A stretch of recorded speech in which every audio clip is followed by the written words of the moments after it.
दोनों पुत्रों को संग लेकर मोआब के देश में परदेशी होकर रहने के लिए चला।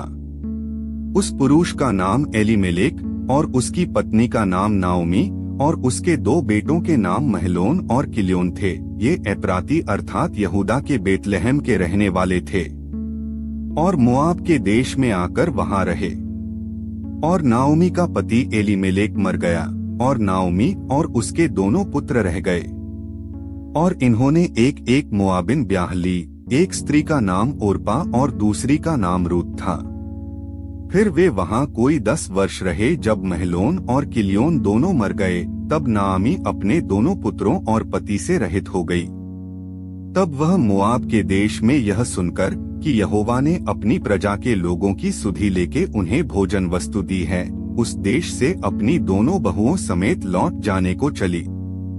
तब वह अपनी दोनों बहुओं समेत उस स्थान से जहां रहती थी निकली और उन्होंने यहूदा देश को लौट जाने का मार्ग लिया। तब नाओमी ने अपनी दोनों बहुओं से कहा, तुम अपने अपने मैके लौट जाओ, और जैसे तुमने उनसे जो मर गए हैं और मुझसे भी प्रीति की है, वैसे ही यहोवा तुम्हारे ऊपर कृपा करे। यहोवा ऐसा करे कि तुम फिर पति करके उनके घरों में विश्राम पाओ। तब उसने उनको चूमा और वे चिल्ला चिल्लाकर रोने लगी और उससे कहा, निश्चय हम तेरे संग तेरे लोगों के पास चलेंगी। नाओमी ने कहा, हे मेरी बेटियों, लौट जाओ। तुम क्यों मेरे संग चलोगी? क्या मेरी कोख में और पुत्र हैं जो तुम्हारे पति हों? हे मेरी बेटियों, लौटकर चली जाओ, क्योंकि मैं पति करने को बूढ़ी हूँ।